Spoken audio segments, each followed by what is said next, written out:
Just when the joyous feeling of having another heartbeat inside you starts sinking in, you're also hit with the pregnancy hormones, which for some can be quite unsettling. Why does everything smell so disgusting? The thought of eating my favorite garlic bread makes me want to throw up. How do I even function if I feel so exhausted all the time? Getting pregnant is very exciting, but also physically and emotionally demanding. It puts you in a very vulnerable state. And just when you're trying to figure out how to deal with so much that's going on, you get bombarded with unsolicited advice flying in from every corner. It seems like everyone has an opinion to give. Eat this, don't eat that, be on bed rest, start drinking this or that. So, that is why it's important to address how to eat right from the beginning of the pregnancy, not only for the good health of both the baby and the mom, but also to tackle the different challenges such as nausea, exhaustion, food aversions, cravings, etc. Now, during pregnancy, there are certain foods you need to avoid. There are foods you need to eat in moderation or limit. There are some you need to eat more of. And then there are some you need to take as supplements. Hi and welcome to my podcast, the Fertility, Motherhood and Wellness Show, True Stories with Dr. Rajeev. Through this podcast, I will be dealing with issues related to fertility, safe motherhood practices, as well as women's health. With the barrage of information available to us, in today's podcast, we will attempt to filter the fact from the myth. And to do that, I have here with me Mrs. Nupur Arya. Nupur Arya is a consulting nutritionist and the founder of Nutritionist, a brand which believes in the philosophy of looking at health with a holistic approach that promotes eating right, fitness, and good health as a lifestyle. Along with being a nutrition coach, she's also a fitness enthusiast and a certified vegan chef. And if I may add, guys, she's also a mum now, having herself delivered some time back, and she has bounced back so well that I don't think anyone will even believe she was ever pregnant. She's also one of the most soft-spoken women I have met. But touch upon the topic of diet and fitness, and you need to see her demeanor change completely. Very confident and very strong in her grasp of her subject. Thank you, Nupur, for coming on to the show. Thank you, Doctor, for this lovely introduction. I think it's an absolute privilege to be sharing this platform with you, and I'm really excited for this. Thank you, Nupur. So, before I chew your brains and other things, what is this vegan diet that so many people talk about? Isn't it a rather, radical and a difficult thing to do? And if I may add, you're also a vegan chef. What do you even cook with such limited resources available? Well, if you actually explore the concept of veganism, you'll know that the resources are not really limited. We are so used to consuming dairy products and meat that we forget about the importance of all the phytonutrients we get from maintaining a plant-based diet. There are so many nuts, seeds, veggies, fruits, millets that we can experiment with, which can make our meals not only delicious but also very healthy. Easier said than done. I've tried doing my healthy diets myself, but sometimes it becomes very unpalatable. But I'll take your word for it. Now, moving on, there is a lot said about soft cheese. Let's start by telling our listeners, why is it that one needs to be deprived of those tempting blue cheese salads, feta or goat cheese crumbles, or those exotic dishes made with brie? Well, even though it takes a whole lot of willpower to say no to these amazing dishes, I think it's best to steer away from them completely. The reason why I say so is because the imported cheese is made from unpasteurized milk. Now that's a problem because unpasteurized milk or raw milk can be contaminated by a dangerous bacteria called Listeria. This can sometimes cause a dangerous infection that can lead to complications in pregnant women. It can cause diarrhea, it can cause food poisoning, vomiting, all of it which can get very difficult to manage for a pregnant woman. Very well said. In fact, it can also cause miscarriage or death of the baby, even if the mother doesn't feel sick with the infection. Exactly. So the only way you can enjoy these delicacies is if they are heated to a point that they are melting. So if you want to have a fondue where the cheese is cooked to a point till it's steaming hot, then go ahead. But if you want to have a salad with crumbs of some exotic cheese, it's better to be safe than sorry. So a raclette is good, I presume. So is it for the same reason why it is recommended to avoid raw fish or deli meats? Yes, absolutely. Be it raw fish, raw eggs, deli meats, they all have the same issue. So if you want to have these, please make sure it's pasteurized or cooked. That is why we recommend not to have fresh mayonnaise as well, since it contains raw eggs. Yes, exactly, doctor. But processed mayonnaise or the store-bought ones is absolutely fine. I don't think, these are fine nuances that most people understand or know about, because I've never heard of anyone talk about, this mayonnaise or raw eggs and stuff like that. So I think it's very valid that you've brought out these points. Yeah, I think it's important to address this. Also, doctor, there is this age-old saying about pineapple and papaya, and that it should not be consumed by pregnant women at all. What is your view on this? Firstly, let's talk about raw papaya. It has this enzyme called papain, which can mimic prostaglandins in the body and bring about contractions. Thus, unripe and semi-ripe varieties need to be avoided. Ripe papaya, on the other hand, can be a great choice and does not pose any significant danger. Pineapple is completely safe to consume in pregnancy, and it won't cause any harm to your pregnancy unless you're consuming heaps of it every day. Now that this myth about papaya and pineapple is busted, let's talk about those fizzy aerated beverages that people love to drink. Pregnant women seem to love these aerated drinks, probably because it gives them some relief from gas and acidity. Did you yourself feel the need to have it when you were pregnant? Well, I belong to the other camp. I feel it should not be a part of your diet. Having it occasionally because you enjoy the taste is alright. Like you're out for dinner or a party and you see your friends enjoying their drinks and you feel left out, so you're like, okay, since I can't enjoy that, let me at least have a few sips of my Coke or Pepsi. That's absolutely okay. But having it regularly because you think it helps in nausea or indigestion is a big no from my side.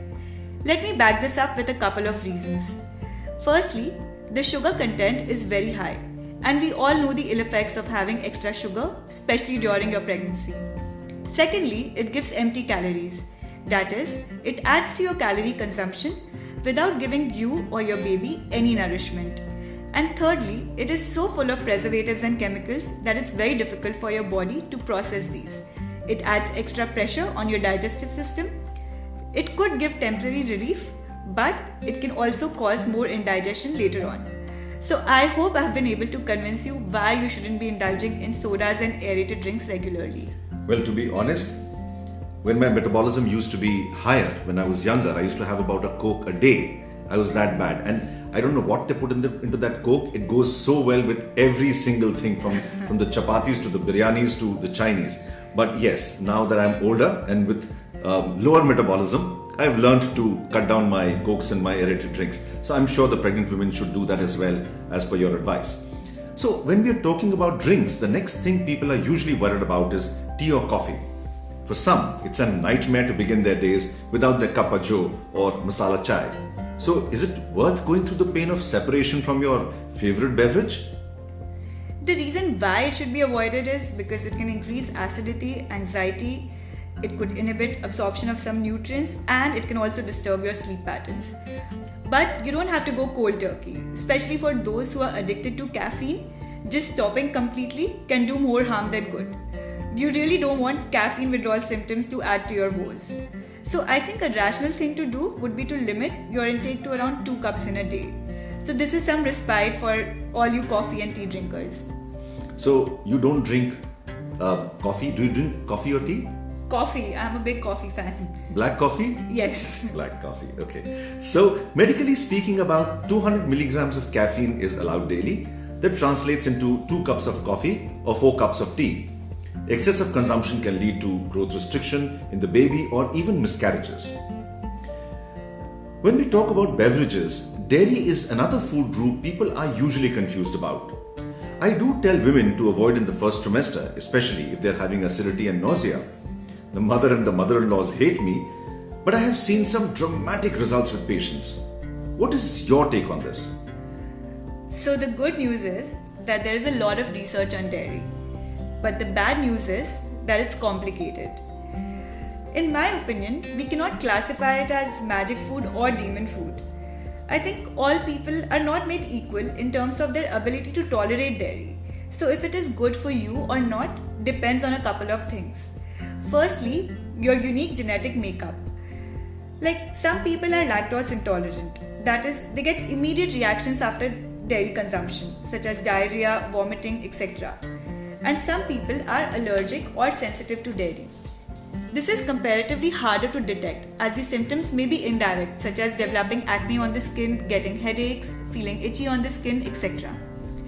Secondly, the kind of dairy you consume also makes a lot of difference. For example, organic milk, that is milk from grass-fed cows that is free of extra hormones and antibiotics, is better for your health compared to conventional dairy. Also, the form of dairy makes a lot of difference. Fermented ones such as yogurt and kefir are better digested. So if I have to sum it up, consume dairy if you're used to having it, if it makes you feel better, if you like the taste of it, and if you can source it organic. And if you choose not to have it, you're not really missing out on anything. There are many other food options that can be consumed to fulfill the growing needs for nutrients. I think very well said. We've all grown up having dairy when we were much younger, but I think either something in ourselves has changed or maybe the dairy products have changed. But they say now that 75% of the world is lactose intolerant. And since you brought out the point of acne, I know of someone very close to me who was having a lot of problems with acne. And when I referred him to a dermat, the dermat clearly said, why don't you try and stop milk and see? And I would never bring about the association between acne and milk at that point in time. And that person's acne completely disappeared on stopping milk. So thank you for that point, for bringing out that point. So in the first trimester, I usually stick to folic acid and avoid iron therapy since the latter causes a lot of side effects. But in some women, if the hemoglobin is low in the beginning, or in some the gastric problems and constipation persist even in the later trimesters, can you make their lives less miserable? So here's how you can tweak your diet and lifestyle for better absorption and assimilation of iron. Firstly, have vitamin C with every meal to increase iron absorption. For example, if you're having dal or chickpeas, just squeeze some lemon juice on it. Have more of vitamin C rich fruits such as guavas and amla. Vitamin C can actually increase iron absorption up to 3 times. Secondly, don't use non-stick tawas to cook your food. Use iron karais for increasing the iron content of the food. Thirdly, no tea or coffee with meals as it hinders iron absorption. Fourthly, maintain your gut flora by having lots of pre and probiotics such as yogurt, pumpkin seeds, mushrooms. Also, staying active and not leading a sedentary lifestyle can all contribute in better absorption of iron. Well said. So when nothing works and we find the hemoglobin to be low as a result of low iron absorption, we prefer giving an iron infusion which bypasses the stomach and raises the blood iron levels directly. And then slowly we start the hemoglobin levels rising with time. So coming on to the next point, for a woman who is just starting off on a pregnancy journey, currently in her first trimester, what would your advice be as far as outlook towards diet is concerned? Because this is a question which I keep getting asked, someone who's just found out that they are pregnant and they want to know about their diet. So what should their diet be? Well, what you eat in the 9 months of your pregnancy matters more than you think. Think of yourself as a nutrient funnel. The baby is going to get all its nourishment from you. So if you don't keep the funnel full, or if you keep the funnel full of junk, both you and your baby are going to be in deficit. When I got pregnant, I was following the healthiest diet of my life. I wasn't undereating or overeating. I was eating timely, that is every 2 hours. I was eating more of home food. I was more conscious of the quality of food I was consuming. I was eating more of greens and veggies. So a very common mistake people usually make is that the moment they get pregnant, they feel like they have got a free pass to indulge in junk or to overeat and binge or to use their cravings as an excuse to eat unhealthy. It's like they know their waistline is going to be disappearing, so why not pack in a couple of extra burgers or ice creams? This concept of eating for two right from the beginning of the pregnancy is such a myth, and it's so widely prevalent. It's true that you need to eat for two, but you also have to see the size of the second person. Well said. Especially in the first trimester, it's almost the size of a peanut. Then how do you justify yourself for eating for two whole-grown humans? In my opinion, it's important for women to realize that they need to eat even healthier than before to support the growing needs of their baby and not otherwise. You do need some extra calories to support the growth of the baby, but it's important to acknowledge where the calories should be coming from. The source of the calories should be providing a lot of nourishment to the baby. I normally advise women to put on about 10 to 12 kgs of weight, and that too under dietary supervision and a good exercise routine. However, for women who are at a higher risk of complications like say older women, women with diabetes or blood pressure, or whose starting weight itself is high, advise them to restrict to maybe just a kilo or no weight gain at all. The human body is a perfect machine, and the baby manages to find its nutrition from the mother's stores, even if she does not put on weight. And this is something I find sometimes very difficult to explain to the mothers, the mother-in-laws definitely, and sometimes even to the patient, that your starting weight is 85 or 90 kilos. You don't need to put on more weight. The baby will find its nutrition from you even if you don't put on weight. Exactly, doctor. Also, pregnancy is sometimes viewed as sickness. I don't understand why people just pause everything and become sedentary the moment they get pregnant. Unfortunately, that's become so deeply ingrained in our minds and society that it sometimes gets very difficult to break the mold. Pregnancy is not a disease, and there is no need to treat it so. Even women who conceive via IVF are asked to hit the gym and keep an active life. I have mentioned in one of my podcasts how bed rest doesn't help in even preventing miscarriages. Then how can it be a good thing in pregnancy? It only leads to more weight gain, higher sugar levels, and thus more complications. So Nupur, I have one question for you. What was your biggest challenge in the first trimester? Well, my biggest challenge was my nausea. And it wasn't just morning sickness for me, it was throughout the day, all round the clock. So the first few days, I just couldn't function and I was completely bedridden. But then I was like, this can't go on for the next 3 months, and I really tried to get a hold of it. There are a couple of things that I tried that helped me get through it. It didn't go away completely, but it surely did help me manage. Firstly, I started eating my breakfast immediately after waking up, not letting the acidity increase in my body. I made sure I ate small, frequent meals because being on empty stomach or eating too much can worsen nausea. I started having a lot of liquids, and sometimes when nausea made it very difficult for me to eat, I would make a power smoothie for myself with some nuts, fruits, Greek yogurt, chia seeds, nut butter, because liquids get digested faster compared to solids. So I would just drink my smoothie, it would taste great, it felt nice, and it made sure I get all the necessary nutrients. Also, I feel staying distracted by going for light walks in the open air or just meditating, listening to soothing music, it can all help in managing the first trimester blues. I of course did need some medicines prescribed by you for an added support. I think that is such brilliant advice, because I keep telling patients to have small frequent meals, etc., but here is a nutritionist validating those points that yes, having small frequent meals makes sense.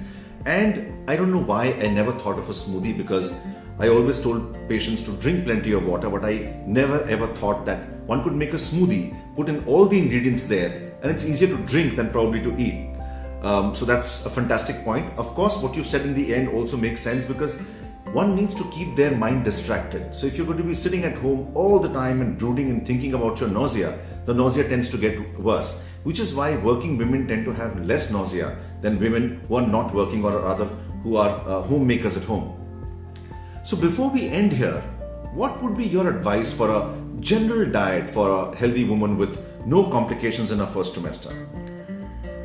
Okay, so here are some pointers so that you eat right from the beginning of your pregnancy and avoid unnecessary complications later on.